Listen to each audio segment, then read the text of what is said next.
بسم الله الرحمن الرحيم.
أعوذ بالله السميع العليم من الشيطان اللعين الرجيم. بسم الله الرحمن الرحيم.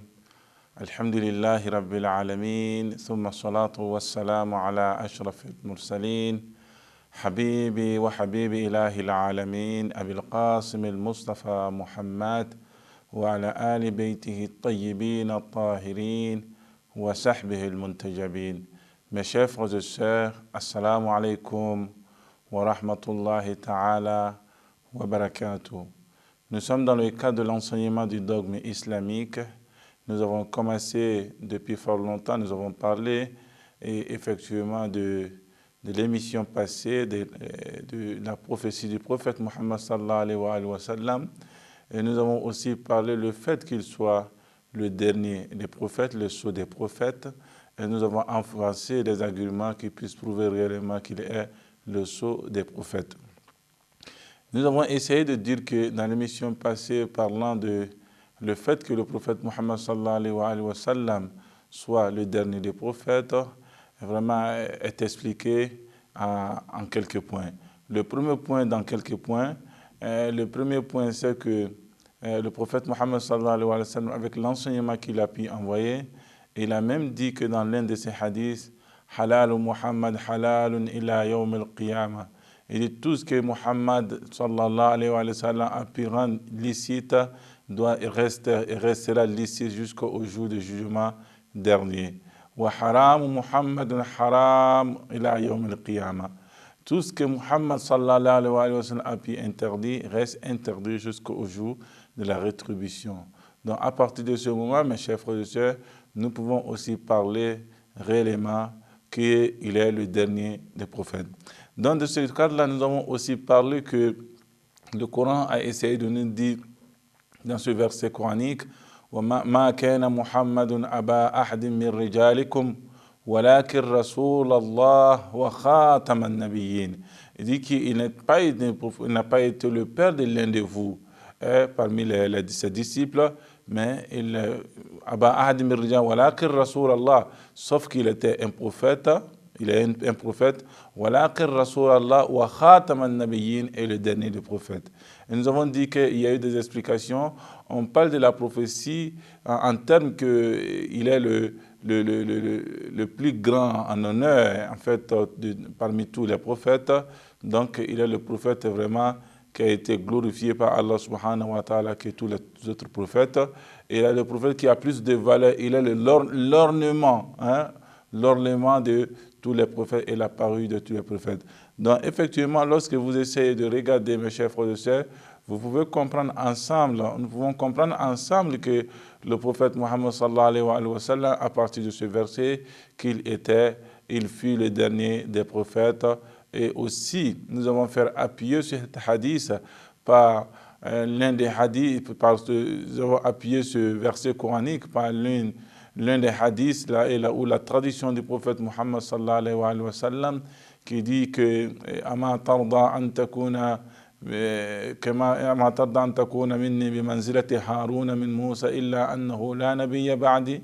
Il dit tu ne voulais pas être comme le statut de Haroun par rapport à Moïse, et sauf qu'après moi il n'y aura pas de prophète. Donc, après moi qu'il n'y aura pas de prophète, effectivement, nous pouvons conclure que le prophète, il est le dernier des prophètes et nous avons parlé de ces points-là.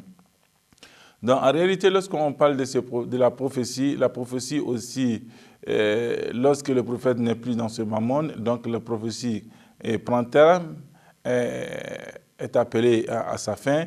Mais en réalité, qui va rester réellement parmi la communauté musulmane pour jouer les mêmes rôles que le prophète Muhammad sallallahu alayhi wa sallam? Et vous verrez avec nous que nous allons essayer avec vous d'aborder un nouveau terme, c'est ce qui est l'imamat. Et l'imamat qui est un thème très important et aussi qui occupe réellement dans les fondements de la religion musulmane. Peut-être qu'on peut s'exprimer ainsi la troisième place, effectivement, lorsqu'on veut parler de l'imamat. Donc, nous allons essayer de vous parler de la définition de l'imamat, la nécessité de l'imamat, etc. Et nous allons essayer de parler en long et en large réellement de ce thème-là, parce que ce thème, il est très important. Très important dans ce sens que lorsque vous regardez l'histoire ou la biographie de certaines certaines personnes, ou si vous voulez essayer de lire aussi l'histoire de la communauté musulmane depuis le passé, après le décès du prophète Muhammad sallallahu alayhi wa sallam jusqu'à nos jours, il n'y a pas eu les musulmans qui ont pu causer réellement de effusion du sang comme elle a été pour l'imamat. Donc l'imamat, les musulmans se sont entretués pour cette cause-là, et ça a été vraiment la cause de l'anéantissement d'une bonne personne des musulmans. Donc en réalité, lorsque vous essayez de voir, c'est un thème aussi central de la religion musulmane, parce que celui qui doit venir succéder au prophète Muhammad sallallahu alayhi wa sallam doit avoir été formé par le prophète Muhammad sallallahu alayhi wa sallam. Il doit avoir certaines qualités qui le diffèrent des autres, mais qu'il ne soit pas un prophète. Donc lorsque vous essayez de parler de l'imamat, il est important que nous puissions vous tracer que l'imamat a été expliqué par les savants, étant bien que les littéraires ont essayé de l'expliquer. Ils disent que كل ما اقتدى به وقدم في الأمور فهو إمام أو قدم في الأمور فهو إمام. Et tout ce qu'on a pu que les gens suivent, وقدم في الأمور فهو إمام. Et on l'avait pu donner comme étant, le présenter comme étant le guide d'une communauté, et la communauté le suit. En réalité, celui-là même est un imam.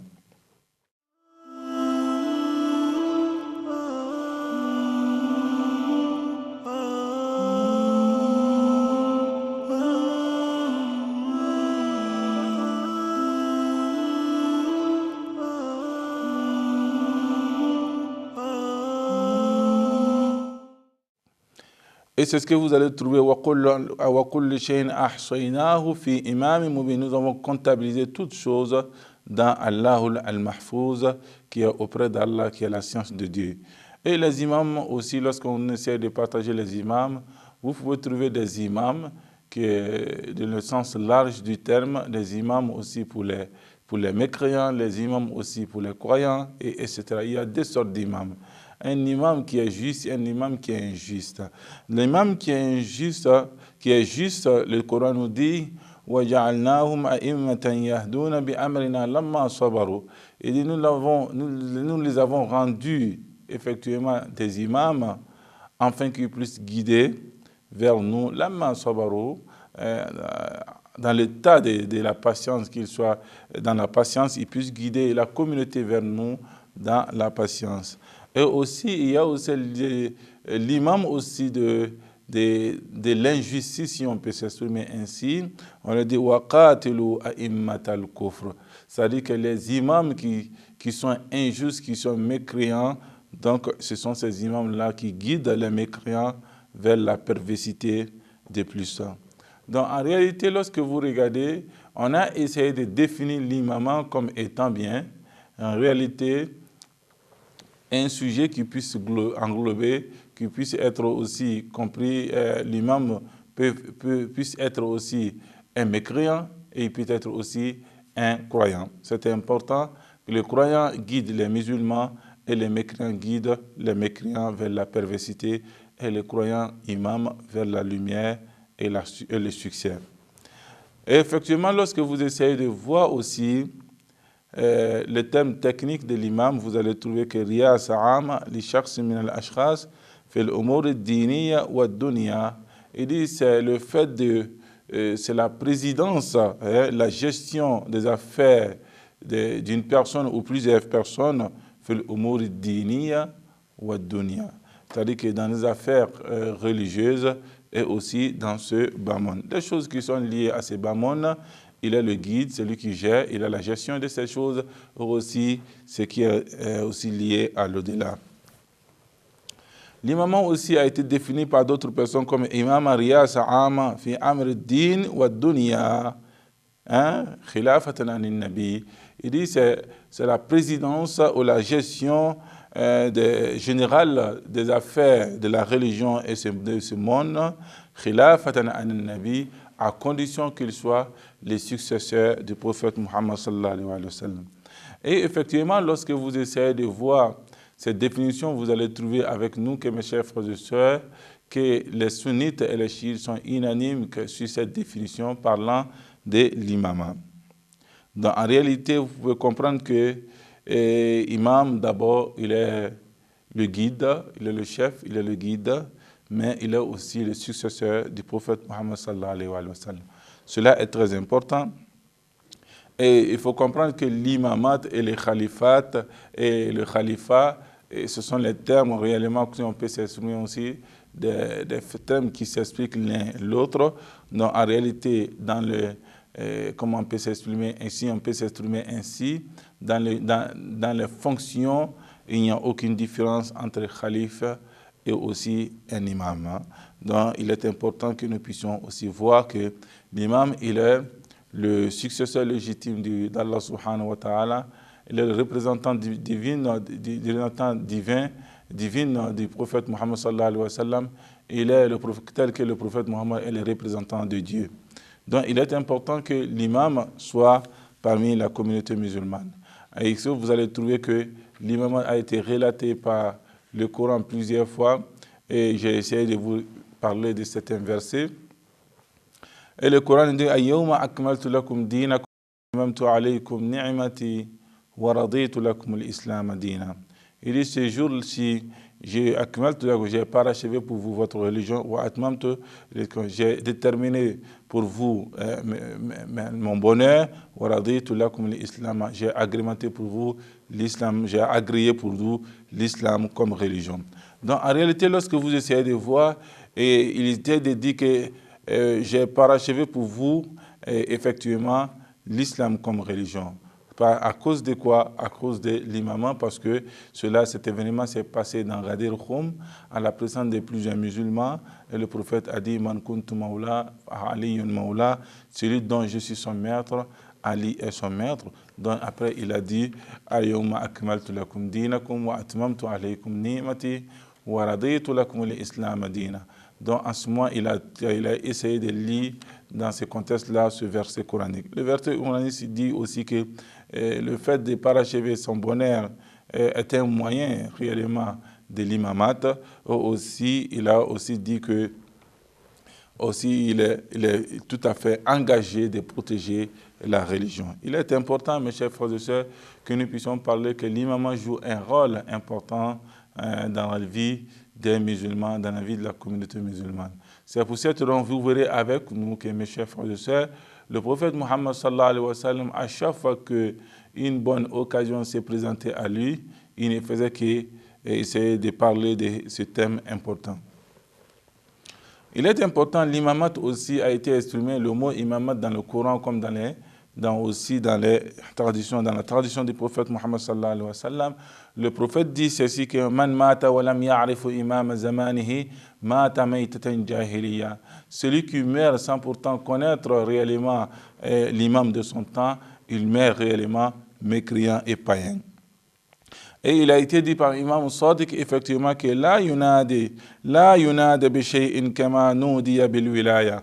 Il dit, personne, il ne sera appelé des personnes à demander réellement le jour de la résurrection comme il en sera pour al-wilaya, ça veut dire l'imam. Donc le mot al-wilaya, le mot imam, le mot khalifa, ce sont des mots synonymes qui sont là, qui ont les mêmes sens, et l'imam et le khalifa, aussi le wali, ont les mêmes fonctions par rapport au prophète Muhammad sallallahu alayhi wa sallam. Donc à partir de ce moment, vous pouvez comprendre que le prophète Muhammad, lorsqu'il a commencé réellement son message prophétique, il a fait appel effectivement à ces grandes personnes qui se trouvaient, les chefs des tribus qui se trouvaient à la Mecque. Il les a invités chez lui et essayé de parler de la religion. Ils ont dit que non. Il dit réellement que celui qui m'accepte cette religion, et il sera mon successeur, il sera mon héritier, il sera. Personne ne l'a accepté. C'est Imam Ali alayhi salam qui a pu accepter et dit, moi, et le prophète Muhammad sallallahu alayhi wa sallam. Ça, c'est le premier point. Et le deuxième point, à chaque fois qu'une occasion s'est présentée à lui, parlant effectivement de l'imama, il le faisait. Donc, c'est ce que vous allez trouver que dans Hadith ou Saqalain, Hadith des deux poids, et vous allez trouver le prophète Muhammad sallallahu alayhi wa sallam, et vous allez trouver que toujours il essaie d'expliquer le Hadith ou Saqalain dans des contextes bien différents. Premier dit, lorsque vous allez trouver souvent les hadiths au Saqalain, inni tarikum fikum Saqalain, inni tarikum fikum Saqalain, inni tarikum fikum Khalifatain. Tout cela existe en réalité, c'est pour dire que le prophète a saisi des bonnes occasions pour pouvoir faire l'annonce des khalifats, de l'imam qui devrait réellement les succéder. Donc il a parlé de ça, Kitab Allah wa itrati. Il dit, je vous laisse des choses lourdes, le livre de Dieu et ma famille. Donc cela est très important, mes chers frères et sœurs, que nous puissions essayer de mettre ensemble tous ces éléments pour dire que le prophète Muhammad sallallahu alayhi wa sallam, il reste le prophète et le successeur réellement a été désigné par le prophète Muhammad sallallahu alayhi wa sallam depuis le premier temps de l'islam jusqu'au décès du prophète Muhammad. Vous voyez que Yom Ghadir Khoum, le jour de Ghadir Khoum, le pèlerinage d'adieu du prophète Muhammad sallallahu alayhi wa sallam a été fait dans une telle condition parce que le prophète Muhammad avait envoyé les lettres à ceux-là même qui étaient proches de la Mecque et même vivaient loin de la Mecque, afin qu'ils puissent venir participer effectivement au pèlerinage, parce qu'il avait un message important à donner. Et ce message important, ce n'était rien d'autre que « Man kuntu mawla, fahada aliyun mawla ». C'est-à-dire que celui dont je suis son maître, Ali est aussi son maître. Cela s'est passé et 90 jours après le prophète Muhammad sallallahu alayhi wa sallam est décédé. Donc en réalité, c'était un souci d'annonce. Il voulait annoncer, faire cette annonce. Il l'a fait et alhamdulillah, Imam Ali a fut nommé comme étant bien le successeur du prophète Muhammad sallallahu alayhi wa sallam de ces jours.